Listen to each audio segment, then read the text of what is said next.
نہیں آتی، اور یہ مفکر اسلام بنے ہوئے ہیں، اور یہ اسلام کے شارح اور اسلام کی تشریح اور اسلام کو اس زمانے میں ان سے سمجھو۔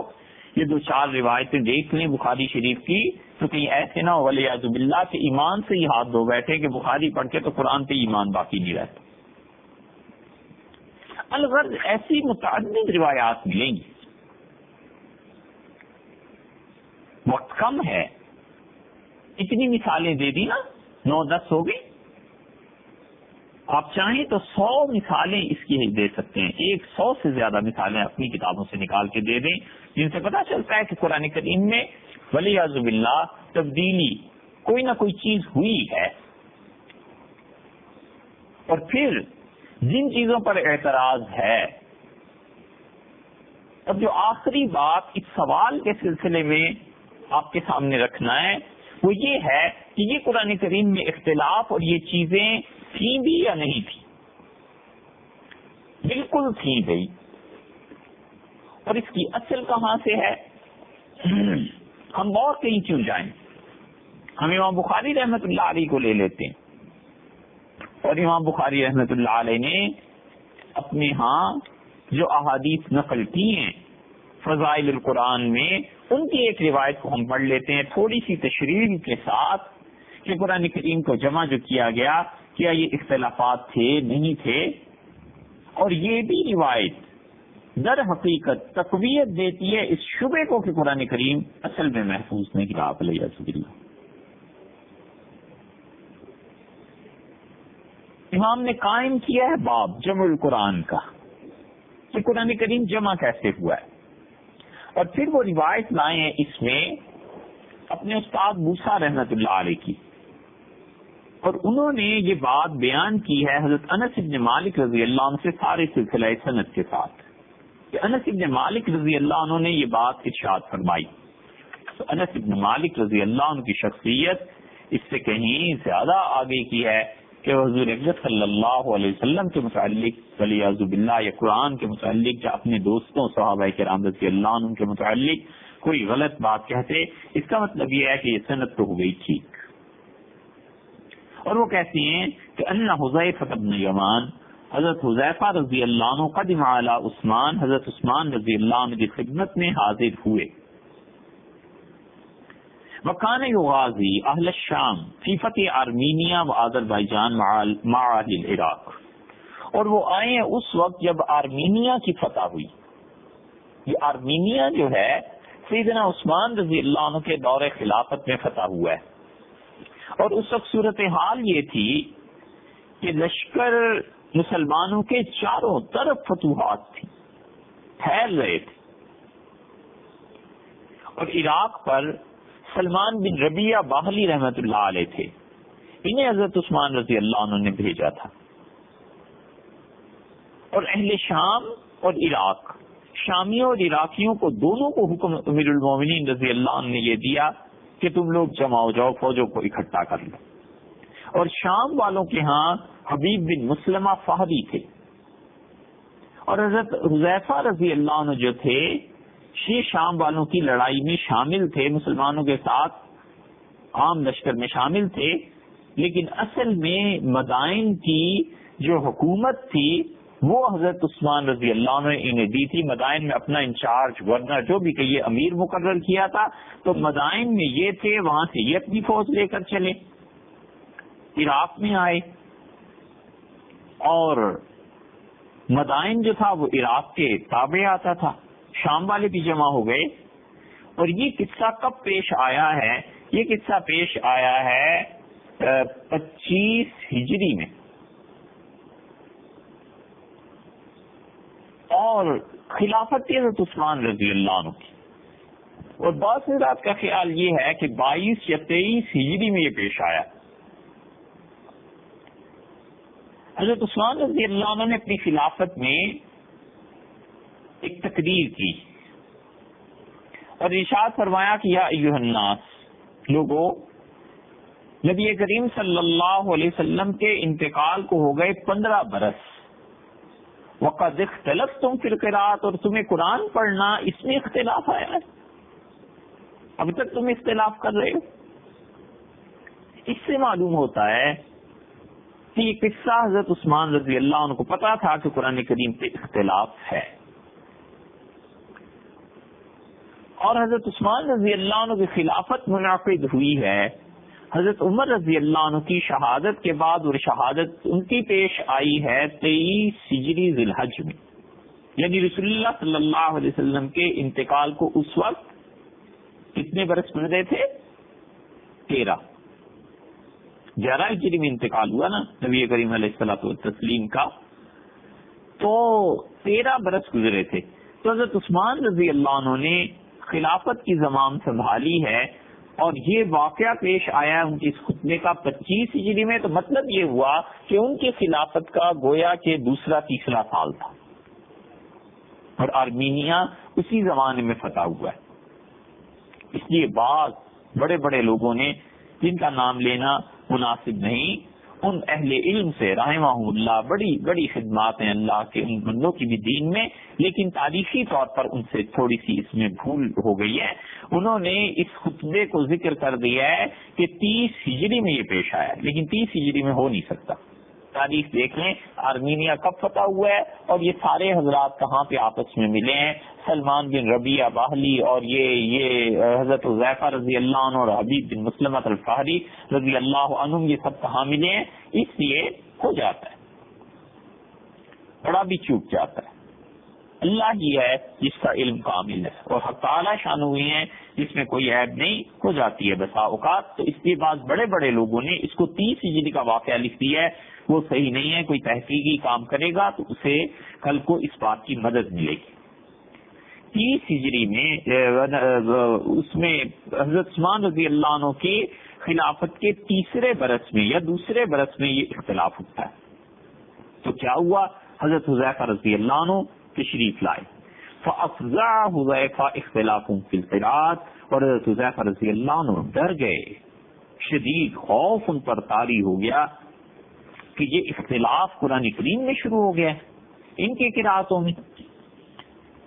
اسی لیے دوسری روایت میں آتا ہے فَيَتَنَازَعُونَ فِي الْقُرْآنِ، یہ لوگ جب جمع ہوئے ہیں سارے لشکر، عراق والے بھی، مدائن والے بھی، شام والے بھی، اور آرمینیا کی فتح کا قصہ تھا، تو قرآن کریم پر جھگڑا شروع ہو گیا۔ حتیٰ سمع حذیفہ من اختلافہم، حذیفہ رضی اللہ عنہ نے جب آپس کا اختلاف سنا تو لرز اٹھے۔ ایک روایت میں آتا ہے کہ قرآن کریم جو لوگ پڑھتے تھے تو انہوں نے قرآن کریم کو مختلف آیات کو پڑھنا شروع کیا، یہاں تک کہ حضرت حذیفہ رضی اللہ عنہ کو ڈر ہو گیا کہ کوئی آزمائش اور کوئی فتنہ ہی نہ اٹھ کھڑا ہو۔ اسی لیے عمارہ کہتے ہیں کہ حذیفہ رضی اللہ عنہ اس آرمینیا سے لوٹے ہیں اور مدینہ منورہ میں اپنے گھر نہیں گئے، اتنے ڈرے ہوئے تھے، حتیٰ آتا عثمان، اور سیدنا عثمان رضی اللہ عنہ کی خدمت میں پہلے حاضر ہوئے۔ اتنا خوف تھا، اتنی جلدی تھی انہیں، اور پریشان تھے کہ یہ کیا ہونے لگا ہے۔ فقال یا امیر المومنین ادرک الناس، اور عرض کیا امیر المومنین عثمان رضی اللہ عنہ سے کہ امیر المومنین لوگوں کی خبر لیں، امت کو سنبھالیں۔ قال وما ذاک، عثمان رضی اللہ عنہ کا کیا ہوا ہے؟ انہوں نے عرض کیا حضرت آرمینیا میں لشکر کی مدد کے لیے میں گیا تھا، شام والے یہ حضرت ابی بن کعب رضی اللہ عنہ کی قرات پر قرآن پڑھ رہے تھے، اور انہوں نے قرآن کریم جب پڑھا ہے تو اہل عراق نے سنا، اور عراق والوں نے کہا ہم نے تو عبداللہ بن مسعود رضی اللہ عنہ سے پڑھا ہے، اور یہ ابھی دونوں اس بحث میں تھے۔ فیاتون بما لم یسمع اہل الشام، تو شام والوں نے کہا یہ جو تم قرآن پڑھ رہے ہو یہ کیا چیز پڑھ رہے ہو؟ تو یہ تینوں لشکر جمع ہو گئے، اور ہر کوئی دوسرے کا انکار کر رہا تھا۔ ایک ابی رضی اللہ عنہ کی روایت کو کہہ رہا تھا، اور ایک جو تھا وہ مسعود رضی اللہ عنہ کی قرات پہ پڑھ رہا تھا، اور تیسرے یہ آ گئے شام والے، تو ذرا خبر لیں، ادرک الناس، امت کو سنبھالیے، لوگوں کو، یہ کوئی مصیبت ہی بن جائے گی۔ یزید بن معاویہ نخعی رحمت اللہ علیہ، یزید بن معاویہ سے مراد وہ فاسق نہیں ہے والعیاذ باللہ، اس کو کون رحمت اللہ علیہ کہتا ہے؟ یہ نخعی قبیلے کے تھے یزید بن معاویہ رحمت اللہ علیہ، وہ کہتے ہیں کہ میں مسجد میں تھا ولید بن عقبہ رضی اللہ عنہ کے زمانے میں، اور اس میں حضرت حذیفہ رضی اللہ عنہ بیٹھے ہوئے تھے، انہوں نے سنا ایک آدمی نے قرآن کریم پڑھا اور اس نے کہا عبداللہ بن مسعود رضی اللہ عنہ کی قرأت یہ ہے، اور دوسرے کو سے سنا قرآن تو اسے کہا ابو موسیٰ اشعری رضی اللہ عنہ ایسے پڑھتے تھے.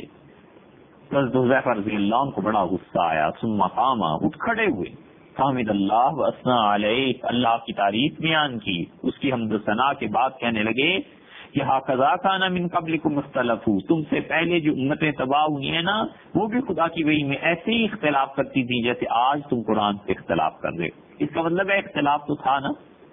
واللہ، اور خدا کی قسم میں امیر المومنین کو یہ بات بتاؤں گا جا کے مدینہ منورہ، یعنی حضرت عثمان رضی اللہ عنہ. کس چیز پہ اختلاف تھا؟ اہل شام، اہل عراق اور یہ ان کا یہ جو تیسرے گروہ ان سے آ کے ملے تھے. سورہ بقرہ کی آیت میں، سورہ بقرہ کھول کے دیکھ لیجئے، اس میں آیا نا وَأَتِمُّ الْحَجَّ وَالْعُمْرَةَ لِلَّهِ، اور لوگوں حج اور عمرہ اللہ کے لیے کرو. اور ایک آدمی نے پڑھا اس آیت کو اور اس نے کہا وَأَتِمُّ الْحَجَّ وَالْعُمْرَةَ لِلْبَيْتِ، اور اللہ کے اس گھر کے لیے پورا کرو اپنے حج اور عمرے کو اس گھر میں آ کے. حضرت حذیفہ رضی اللہ عنہ کو شدید غصہ آیا. وَأَحْمَرَتْ عَيْنَاهُ، حتیٰ کہ آنکھیں سرخ ہو گئیں اس سے. اور ابو شاطر رحمۃ اللہ علیہ کہتے ہیں حضرت حذیفہ رضی اللہ عنہ نے بڑا برا منایا. انہوں نے کہا ان کوفہ والوں کو دیکھو، کہتے ہیں ابن مسعود رضی اللہ عنہ کی قرأت یہ، بصرہ والوں کو دیکھو، کہتے ہیں ابو موسیٰ اشعری رضی اللہ عنہ کی قرأت یہ ہے. خدا کی قسم میں مدینہ منورہ جاؤں گا اور میں امیر المومنین عثمان رضی اللہ عنہ سے کہوں گا کہ ختم کریں ان قرأتوں کی باتوں کو اور ایک ہی طرح قرآن کو پڑھا جائے. یہ قصہ اس سے پہلے بھی پیش آیا ہے. یہ حضرت حذیفہ رضی اللہ عنہ ہیں جنہوں نے کہا تھا کہ وَلَقَدْ عَلِمَ الْمَحْفُوظُونَ، رسول اللہ صلی اللہ علیہ وسلم صحابہ رضی اللہ عنہ جو جانتے ہیں سو اچھی طرح جانتے ہیں کہ اللہ کا قرب قیامت میں حاصل کرنے کے لیے سب سے قریبی راستہ جو ملے گا وہ ابن مسعود رضی اللہ عنہ ہی کا ہوگا.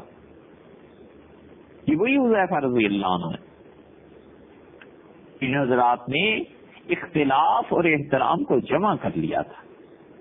ہمارے ہاں یہی نہیں ہوتا. بس ہم نے سیکھا ہی نہیں کہ کسی سے اگر اختلاف ہے ہمیں علمی طور پہ تو اس کا کیا مطلب ہے؟ کیا اس آدمی کی عزت ختم کر دینا یہ بھی جائز ہے؟ یہی علمی اختلاف ہے. آپ کے پاس دلائل ہیں، اس کے پاس بھی ہوں گے. عزت تو ایک دوسرے کی کرنی چاہیے، یہ اس سے بھی جاتے رہے. یہ تو باتیں ساری بعد میں پیش آئیں.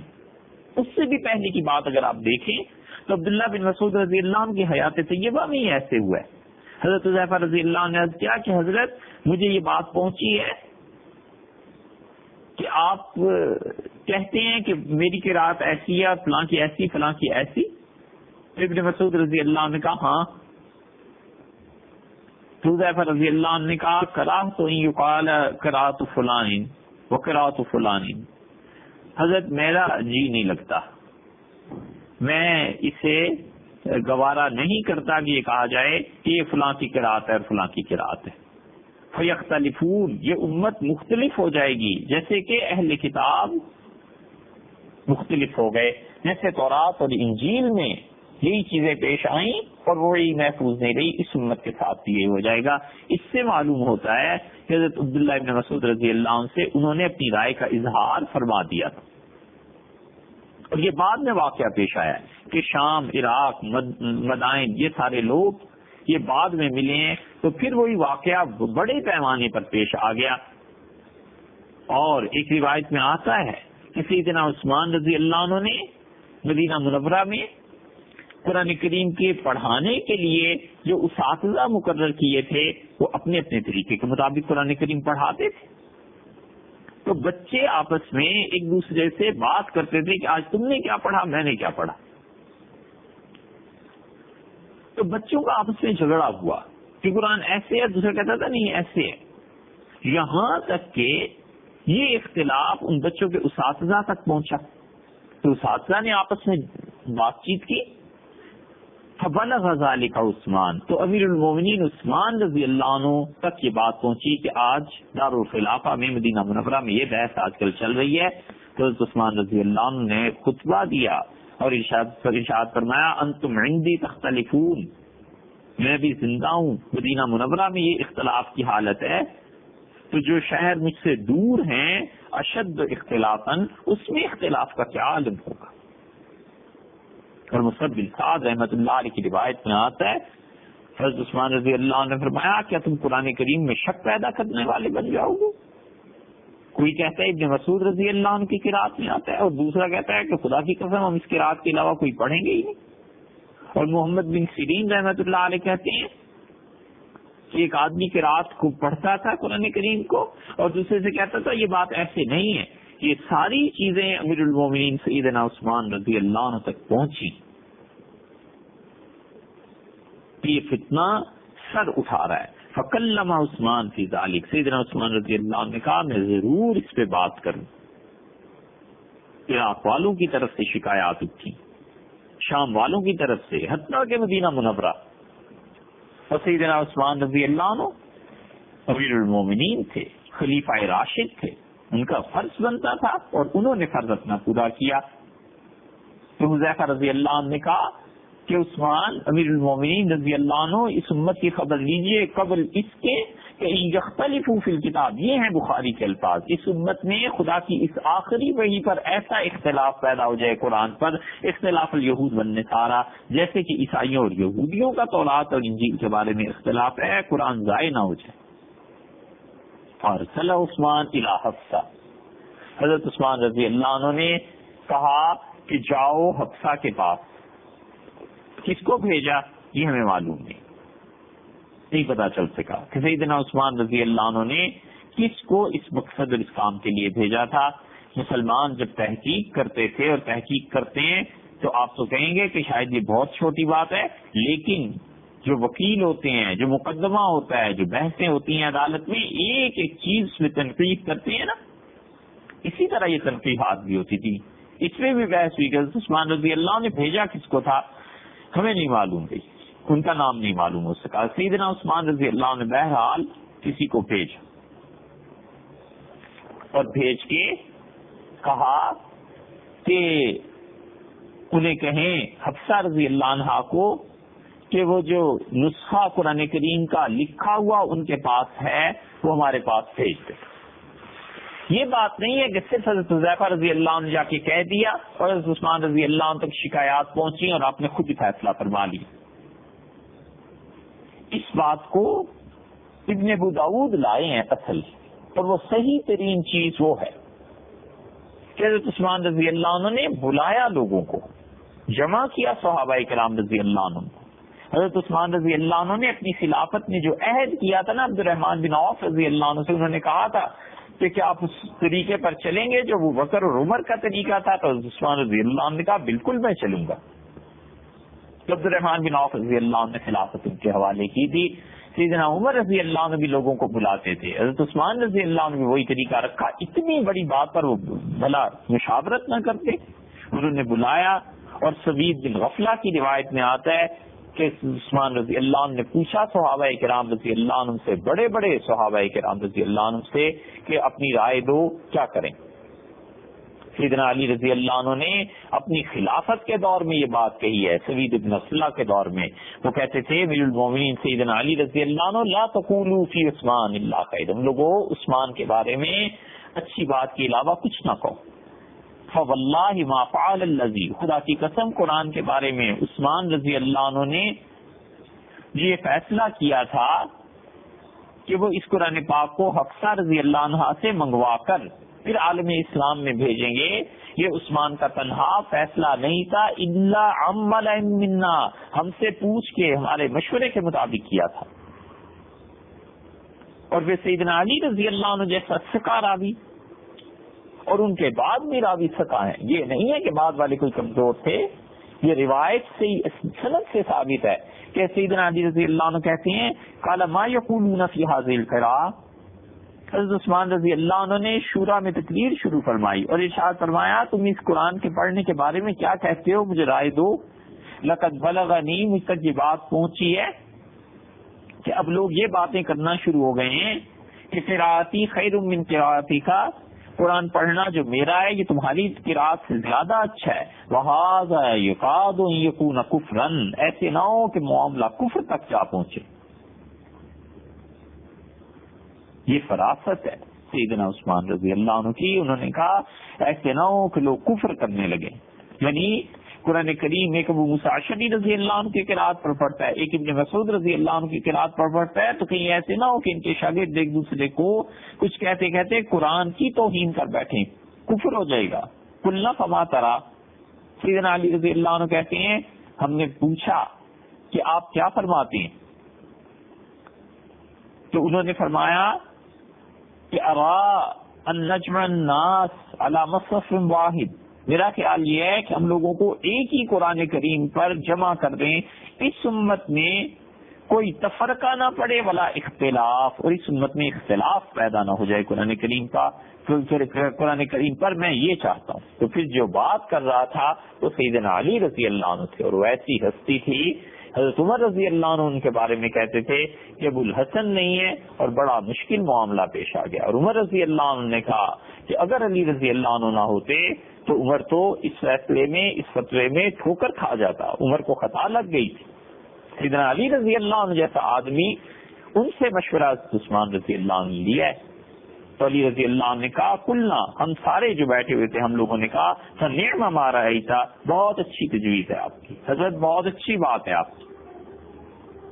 اس سے معلوم ہوتا ہے شورا بیٹھی اور انہوں نے فیصلہ کیا. حضرت عثمان رضی اللہ عنہ نے اب اسے نافذ کیا ہے اس فیصلے کو. تو جن لوگوں کو یہ بات درمیان کی نہیں سمجھ میں آتی نا، انہیں سمجھنی چاہیے کہ یہ سب کے سب ایک دوسرے کے دوست تھے، بھائی تھے. اختلاف کے باوجود عزت تھی، احترام تھا، ادب تھا. اگر ان کے تزکیے نہ ہوتے اور یہ لوگ پاک باطن اور صاف دامن کے نہ ہوتے تو ان کا کوئی قصور نہیں ہے. قصور رسول اللہ صلی اللہ علیہ وسلم کا ہے کہ 23 برس میں وہ اتنا کام نہیں کر سکے. رسالت کا قصور ہے ولیعذ باللہ کہ 23 برس میں چند ہزار، 1 لاکھ 1.5 لاکھ لوگوں کی تربیت نہیں ہو سکی، تو پھر ختم نبوت کیسی اور پھر رسالت کیسی؟ یہ سب رسالت کے انوار ہیں، برکات ہیں، رسول اللہ صلی اللہ علیہ وسلم کی تربیت کا نتیجہ ہے کہ بڑے سے بڑے مسئلے پر بھی اختلاف رائے ہے تو بھی احترام قائم ہے، نہیں ہے اختلاف تو بھی خلافت ہے. سب نے کہا فنعم ما رأیت، جو آپ نے فیصلہ فرمایا بالکل ٹھیک ہے.